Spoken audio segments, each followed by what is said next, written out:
जल और दूध ले लीजिए शुक्रवार का दिन। तो कहोगे गुरुजी ये कथा कहां से निकाल के लाए हो? तो विष्णु पुराण में से आप उसको स्मरण कर सकते हो। काय में से? विष्णु पुराण में से। एक पात्र में देसी गाय का दूध, जल उसमें रखकर, और आपके अगर लड्डू गोपाल हो, यदि आपके घर में ठाकुर जी हो, लड्डू गोपाल हो, विष्णु जी का कोई स्वरूप हो, श्री हरि का कोई स्वरूप हो, तो उस पर शुक्रवार के दिन आप संध्या के समय पर दुर्वा डालकर उस दुर्वा से अगर लक्ष्मी जी के नामों का 108 बार उच्चारण कर कर घी का दिया लगाकर कैसर के चावल साथ में रखकर केवल उस जल का और दूध का मात्र छींटा देते हो तो उसके घर में कभी लक्ष्मी की कमी नहीं आ सकती, संपदा बढ़ती चली जाती है। 108 बार लक्ष्मी के नाम का मात्र उच्चारण कर लेने पर, भगवान विष्णु के चरणारविंद पर, भगवान विष्णु के चरणों पर केवल उस दुर्वा का, जल का, दूध का सिंचन कर देने से भी लक्ष्मी की वृद्धि होती है। कभी कभी ऐसा भी दर्शन करा करो, जब शिव जी के शिवलिंग के ऊपर जो जलाधारी लगती है, करें आप लोगों ने दर्शन? शिव जी के शिवलिंग के ऊपर जो जलाधारी होती है और जलाधारी में से बूंद बूंद पानी शंकर भगवान के ऊपर गिरता है, शिव जी के ऊपर गिरता है। कभी कभी उसका भी एक प्रेम से दर्शन करा करो, बहुत ध्यान से दर्शन करा करो कभी उसका। आप लोगों को पहले भी कहा कि जो जलाधारी होती है जिसमें से बूंद बूंद पानी गिरता है, वो शंकर भगवान की 5 लड़कियां हैं। कितनी बेटियां हैं? 5। सब लोग उसका नाम बोलेंगे। जया, विषहरा, शामली बारी, दौतली, देव। ये शंकर भगवान की 5 लड़कियां हैं जो शिवजी के ऊपर निरंतर एक एक बूंद पानी गिरा रही हैं। निरंतर जल गिर रहा है, निरंतर जल पड़ रहा है। कभी अगर मौका मिला करे तो एक बार जब आप शिव जी को जल चढ़ाने जाओ, लोटा भर के जल चढ़ाने जाओ, भगवान शंकर को जल अर्पित करने जाओ, तो कभी कभी अगर तुम्हारे थोड़ा सा समय तुमको तुम्हारे घर से अगर मिल जाए तो 2-5 मिनट शिव जी की जलाधारी में से जो पानी गिरता है उसका भी दर्शन करा करो, उसका दर्शन किया कभी कभी। और यहां तक शिवपुराण कहती है, जलाधारी में से जब पानी गिर रहा हो और भगवान तुम्हारे हाथ में अगर कोई बेलपत्री का पत्ता हो, नहीं हो तो मंदिर की बेलपत्र जो चढ़ी चढ़ाई हो वो भी अगर आपने शिवलिंग पर चढ़ा दी और थोड़ी देर बैठ गए और बूंद बूंद पानी उस पर से गिर रहा है, थोड़ी देर वो जया, विषहरा, शामली बारी, दौतली, देव, वो बूंद बूंद पानी उसमें से गिर रहा है, उसको गिरने दो। और थोड़ी देर दर्शन करने के बाद उस बेलपत्र को डॉक्टर जिसको कह दे कि इसकी ब्लॉकेज ज्यादा है, इसका ऑपरेशन करना पड़ेगा, बाईपास करना पड़ेगा, डॉक्टर साहब से कहना मुझे 2 दिन दे दो मात्र, परसों के दिन बाईपास करा लूंगी, या 2 दिन आप ट्रीटमेंट करो। 2 दिन जो शिवजी के जलाधारी में से पानी गिरता है, जया, विषहरा, शामली बारी, दौतली, देव, जो पानी को गिरा रही होती हैं, उसके नीचे रखी हुई बेलपत्र को यदि जिसके हार्ट में प्रॉब्लम हो, जिसके थायराइड की प्रॉब्लम होती है, अगर वो बेलपत्र को अगर उस व्यक्ति को 2 दिन एक चढ़ी हुई बेलपत्र, फिर एक चढ़ी हुई बेलपत्र 2 दिन खिला दीजिए और तीसरे दिन फिर जांच कराइए, डॉक्टर आपको बोलेगा कि अभी ऑपरेशन की जरूरत नहीं है, दवाइयों से आराम लग जाए, दवाइयों से आराम। डॉक्टर को जरूर दिखाओ, डॉक्टर का इलाज करवाओ, क्योंकि हमारे यहाँ शिव महापुराण में डॉक्टर को शिव का एक रूप कहा गया है, शंकर भगवान को डॉक्टर कहा गया है, क्योंकि शिव और डॉक्टर दोनों को विश्वास का प्रतिबिंब कहा गया। वृक्ष के नीचे महामृत्युंजय मंत्र का जाप जो शुक्रवार की शुक्रवार घी का दिया लगा कर करता है, उसके रोग बाबा देवाधिदेव महादेव समाप्त करते चले जाते हैं। ये संजीवनी मंत्र शुक्रवार के दिन भगवान शंकर को शुक्र को दिया था, इसलिए उसकी प्रधानता। आपको मालूम पड़ गया कि शरीर में मुझे ये रोग हो गया है, मुझे शुगर हो गया है, मुझे बीपी हो गया है, मेरा ब्लड प्रेशर ऊंचा नीचा रह रहा है, कोई भयंकर रोग, मेरे रिश्तेदार को कोई कैंसर जैसा रोग हो गया, किसी को कोई थायराइड हो गया, किसी को कोई किडनी और लीवर में सूजन हो गई, किसी को कहीं किडनी और लीवर में तकलीफ हो गई। तो शिव महापुराण की कथा कहती है, नवग्रह शिव महापुराण की कथा कहती है कि बेलपत्री के वृक्ष के नीचे महामृत्युंजय मंत्र का जाप जो शुक्रवार की शुक्रवार घी का दिया लगा कर करता है, उसके रोग बाबा देवाधिदेव महादेव समाप्त करते चले जाते हैं। ये संजीवनी मंत्र शुक्रवार के दिन भगवान शंकर को शुक्र को दिया था, इसलिए शिव उनके मंदिर में आने वाले को तुरंत दे देता। जल चढ़ाने वाले को 3 चीजें तुरंत मिल जाती। आप नहीं भी मांगे, आप यदि नहीं भी मांगेंगे तो भी वो 3 चीजें मिल जाती। पहले नंबर पर है शांति, दूसरे नंबर पर है दिशा और तीसरे नंबर पर है सफलता। शांति और बहुत जरूरी है, मन की शांति। आप जब मन से भगवान देवाधिदेव महादेव के मंत्र का उच्चारण करते हैं, आप जब मन से भगवान शंकर के नाम का उच्चारण करते हैं, तब हृदय की शांति अपने आप आती है। इसलिए एक बार दिल से सब लोग पुकारेंगे, श्री शिवाय नमस्तुभ्यं, श्री शिवाय नमस्तुभ्यं।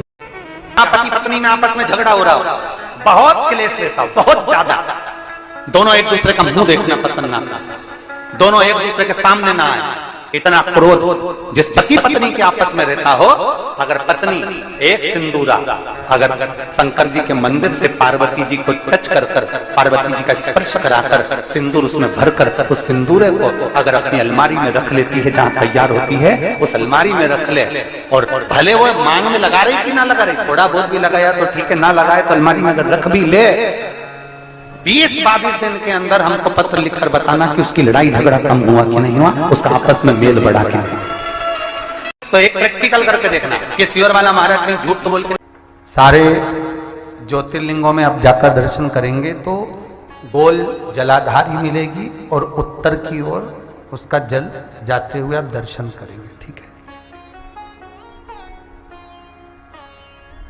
है। एक जलाधारी जो गोल होती है, एक जलाधारी जो गोल है और जिसके चरण उत्तर की ओर गए हुए हैं, उसका जब हम दर्शन करते हैं तो वो मां जगज्जननी पार्वती जी का हस्तकमल शिवलिंग विराजित है। एक जलाधारी होती है चौकोर। काशी गए हो आप लोग? अगर काशी में अगर आपने दर्शन करा होगा तो वहां पे जो जलाधारी है वो चौकोर है महाराज। एक गोल जलाधारी होती है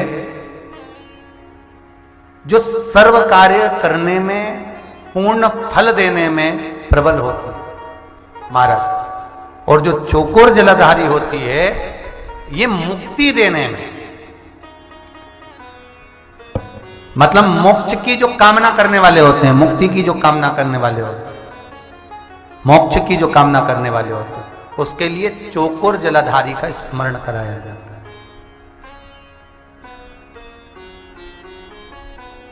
चौकोर जलाधारी। एक जलाधारी होती है त्रिगुणाकार, अर्थात ट्रेंगल, त्रिगुणाकार। शास्त्र कहता है जब असुरों ने, राक्षसों ने किसी फल की कामना करी, असुरों ने, राक्षसों ने किसी फल की कामना करी, तो महाराज उस कामना के लिए त्रिगुणाकार जलाधारी का निर्माण करा। क्यों? क्योंकि त्रिपुंडधारी, त्रिनेत्रधारी, त्रिशूलधारी, त्रिवेत्रधारी भगवान शंकर को 3 लोक का राज्य का सुख पाने के लिए असुर त्रिगुणाकार जलाधारी का स्मरण कर शंकर को अपना बना दे। त्रिगुणाकार।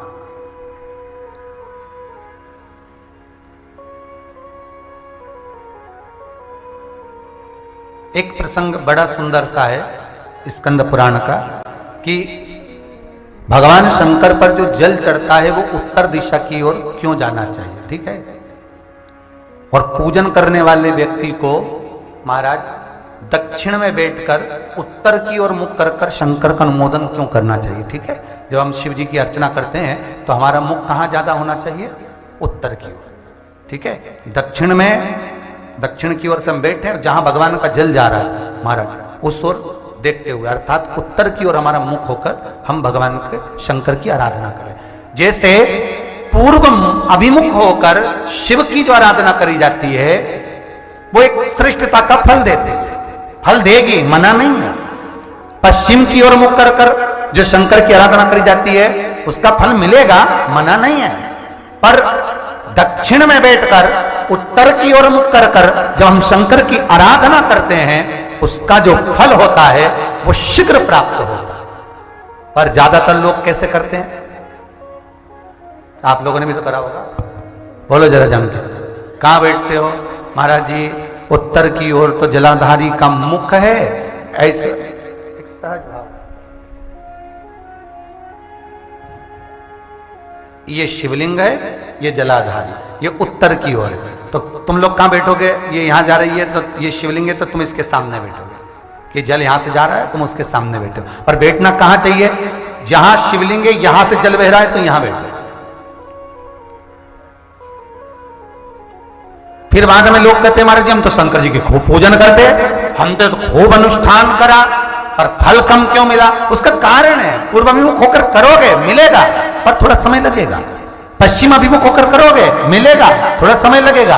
पर शिव आराधना में जब दक्षिण में बैठकर उत्तर का मुख कर कर जहां शिव का जल जाता है, बस यहां बैठकर अगर आप शंकर की आराधना कर रहे हो तो वो कामना पूरी होने में देर नहीं लगती, कार्य जल्दी ही पूर्ण हो जाता है। पर दुनिया के लोगों तो वही हिसाब से जाते हैं, जैसे शंकर जी के मंदिर में जाओगे तो इधर पानी बह रहा है तो तुम सामने जाके जल चढ़ाना चाहोगे, या उधर बैठकर जल चढ़ाना चाहोगे। तुम्हारी जो इच्छा है, तुम्हारी जो आनंद है, ब्राह्मण भी अगर आपको बिठाएंगे तो पूरा पश्चिम का मुख कर कर बिठाएंगे, यहां बैठ जाओ, यहां से पूजन करो, यहां बैठ जाओ। पर उसमें शिव महापुराण में, स्कंद पुराण में कहा गया कि भगवान शिव को रिझाने के लिए सर्वश्रेष्ठ स्थान कि काल को भी जीता जाए, और दक्षिणवर्ती का काल हो, पितरों को भी जीता जाए, दक्षिणवर्ती का पितृभाव, असुरों को हर तरह से जो हमारे कार्य को सिद्ध करे।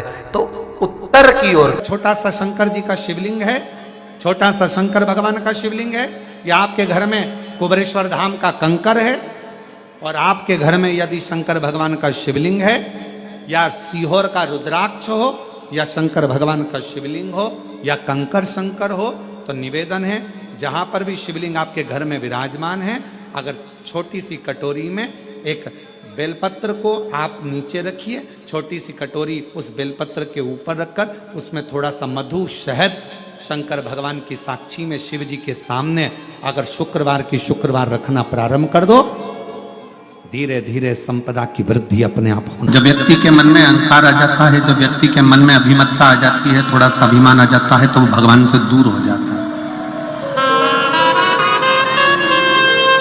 3 चीजें भगवान से दूर कर देती है।